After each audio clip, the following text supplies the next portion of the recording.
Sa kabilang bahagi naman ng mundo, sa Taipei, Taiwan, nasecure na ng Amerika ang syudad pero may ilan pa ring mga pagtangka ang China para mabawi ito. Nag-establish ng perimeter sa buong syudad ang US kasama na rin ang dagat. Secured din ang government body ng Taiwan sa mismong kapital ng bansa. Samantala, walang kamalay-malay ang US Navy na may isang maliit na stealth operation na sinasagawa ang China. Isang direktang utos mula kay Chinese President Dao Mingli na i-deploy ang Cobra Assassins. Ito ang pinaka-elite na secret assassination team ng China na mismong presidente lamang ang may hawak. May 6 lang itong miyembro at mga Filipino-American ang 5 dito. Bawat isa sa kanila ay may kanya-kanyang abilidad at kakayahan. Ipinadala sila sakay ng maliit na bangka na dahan-dahang bumabaybay sa hilagang dagat ng Taipei. Dahil may built-in stealth technology ang bangka, hindi ito na-detect ng mga radars ng malalaking barko ng US na nakadeploy sa area. Hindi na lumapit pa ang bangka at bumaba na sila sa dagat na may 1 kilometro pa ang layo mula sa flagships ng US. Nasa loob ng barko ang main commander ng Navy na si Fleet Admiral Charles Dawson. Isang batikang US Navy General. May maliit na gathering dahil celebration ito ng birthday ng isa sa mga officers ni Charles. Lingid sa kanilang kaalaman ay inakyat na ng 6 na assassination team ang barko. Pinatay ng mga ito ang mga bantay sa malapit gamit lang ang patalim na hawak nila. Ang leader ng 6 ay may codename na Cypher. Isa itong mute master assassin at senyas lamang ang lengguaheng ginagamit niya. Perpekto para sa mga stealth missions. Lahat ng miyembro ay nakaitim at navy suit at may mga night vision goggles. May hawak na mga mahahabang patalim at mga suppressed weapons. Mabilis ang galawan ng bawat isa. May isang nakakitang bantay at nang pumorma ito ay binangga ito sa isang bakal na pader ng pinakamalaking miyembro na may codename na Torso. Makapalang armor nito pero lightweight at sa lakas ng bangga niya ay nabali ang spinal cord ng bantay. Inapakan niya ang ulo nito at nadurog itong parang pakwan. May mga lasing na Navy ang napadpad sa bandang likuran ng barko. 5 kalalakihan ang mga to. Subalit nagulat sila nang makita ang nakabulagtang kasamahan at wasak ang ulo. "What the fuck?" Wika ng isa. Biglang lumabas ang 3 miyembro ng Cobra Assassins. Isa sa kanila ang naglabas ng 2 maliit na katana at mabilis na hiniwa ang mga leeg ng 2 biktimang Navy. Humuni ang pagsirit ng dugo ng 2.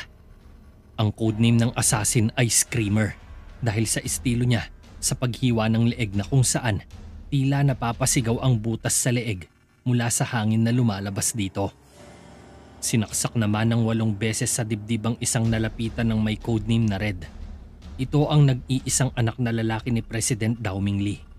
Matapos niyang gawing pinhead ang katawan ng biktima, ay pinugutan niya ng ulo sa isang mabilis na hiwa. Ang natitirang Navy naman ay pasimpleng ginilitan ng leeg ng leader na si Cypher. Patuloy ang pagpasok ng assassin squad. Mabilis nilang pinagpapatay ang mga nakikitang kalaban, pero nahagip na sila ng CCTV ng barko. Agad nagbukas ng alarma ang barko na may mga nanloob sa kanila. Nabulabog ang kasiyahan at kanya-kanyang takbuhan ng mga ito para kumuha ng armas.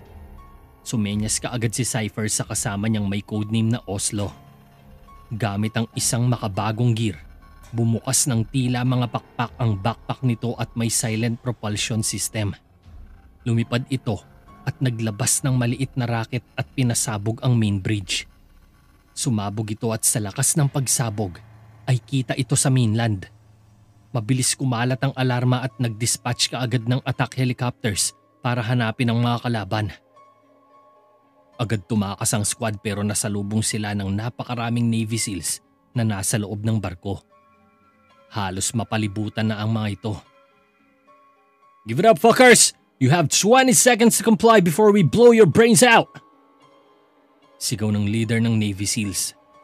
Humarap sa kanila ang isang babaeng cobra na may codename na Mystica. Isang malakas na hypersonic wave ang lumabas sa gauntlets niya at nahilo ang lahat ng nasa paligid.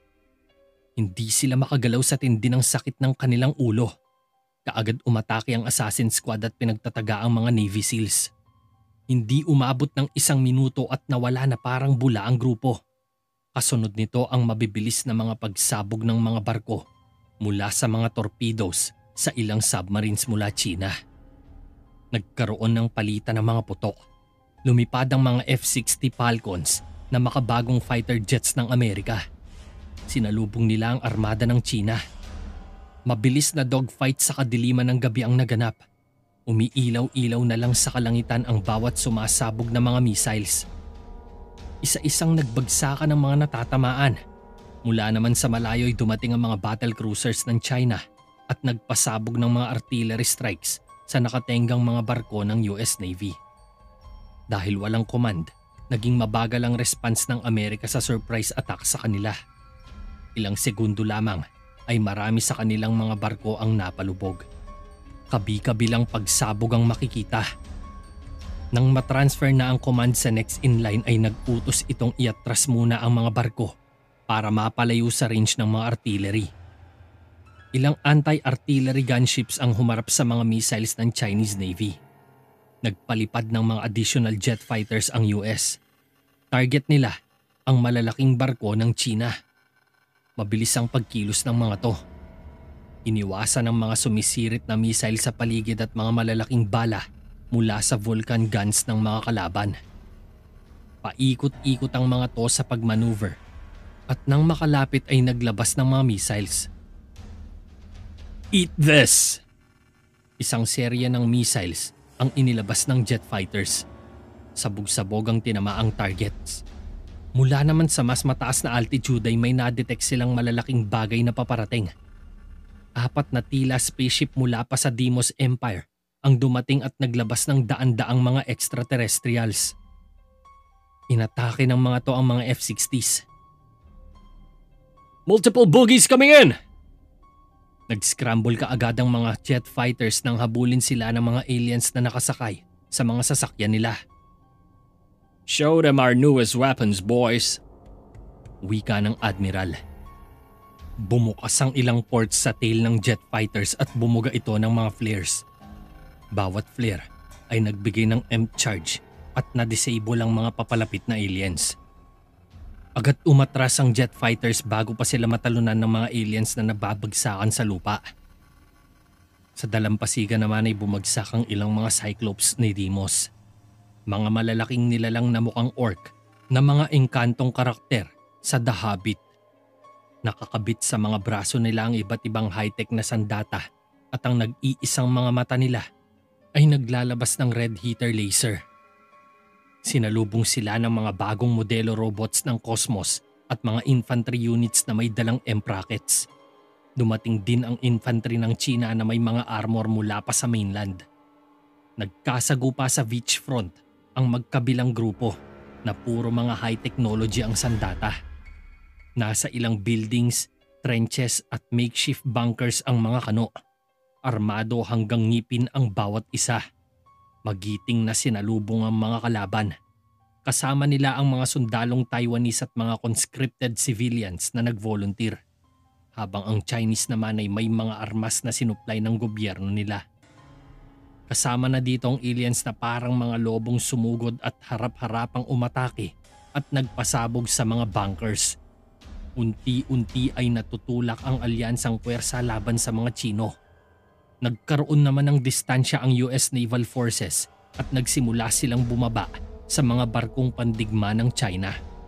Ang mga aliens na lumalapit sa kanila ay napipigilan pa ng mga anti-aircraft guns at mga fighter planes ng US.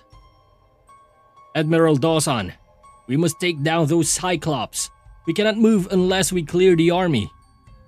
Wika ng isang kapitan ng US Navy. Assemble our unmanned robots and destroy each target. And do not allow them to get near our perimeter. Agad nagkaroon ng pagkilos ang NWA at nagdagdag pa ng mga robots na sasagupa sa mga Cyclops at aliens. Gamit ang covering fire ng mga barko ng Navy SEALs, sinugod nila ang mga aliens. Alam nilang mahihina ang main weapons ng extraterrestrial beings at madali nila itong mapapasabog.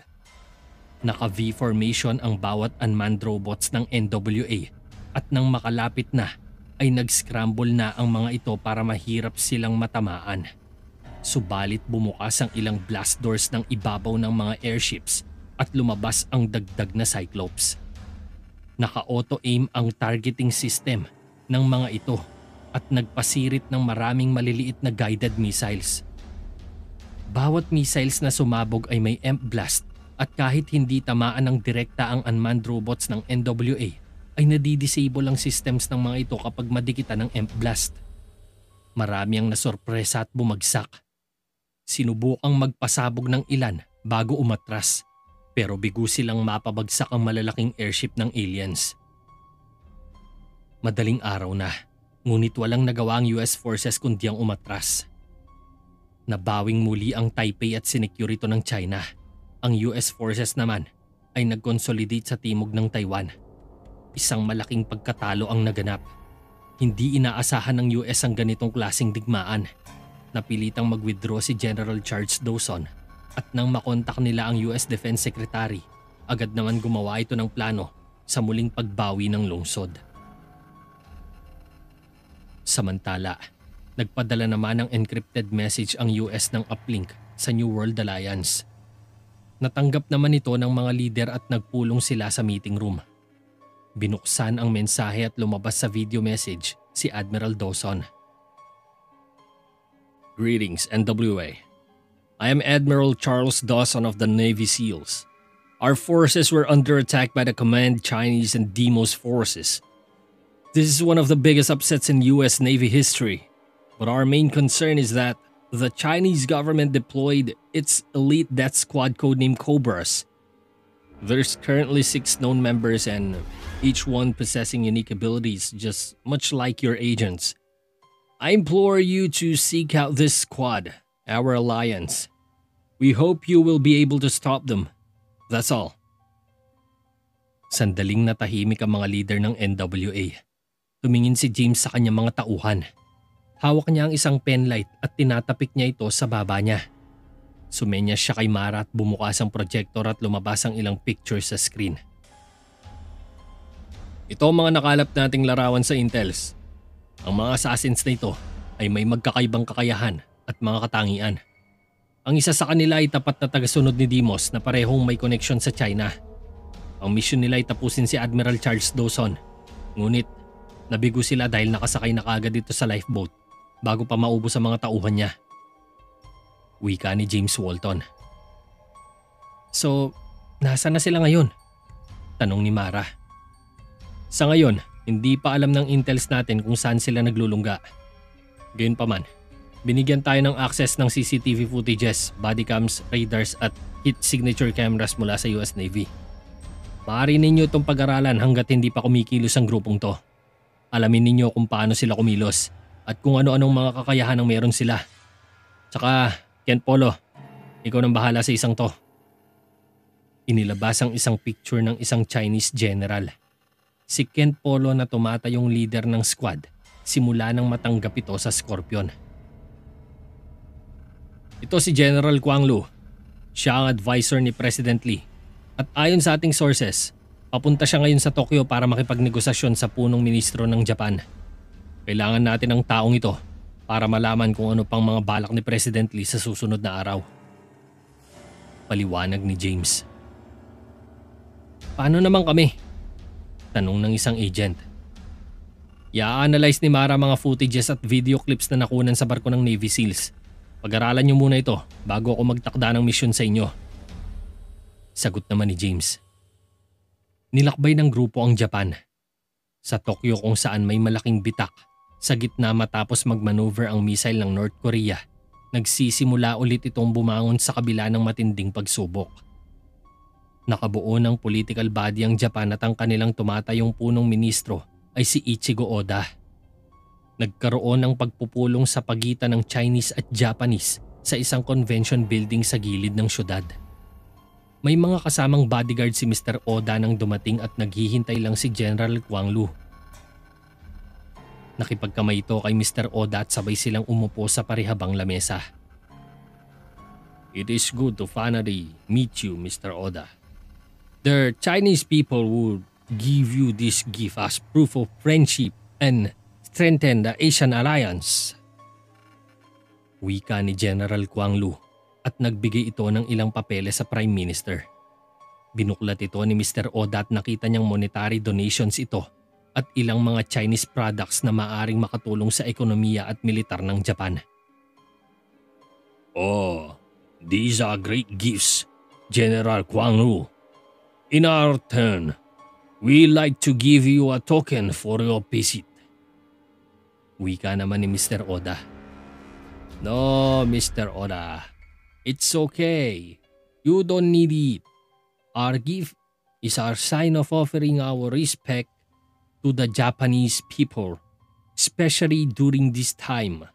We will also be occupying the old territories of our ancient ancestor in southeastern borders.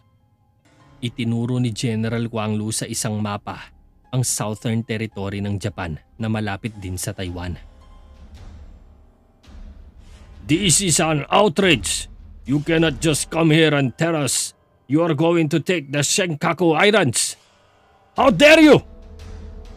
Galit na sabi ni Mr. Oda.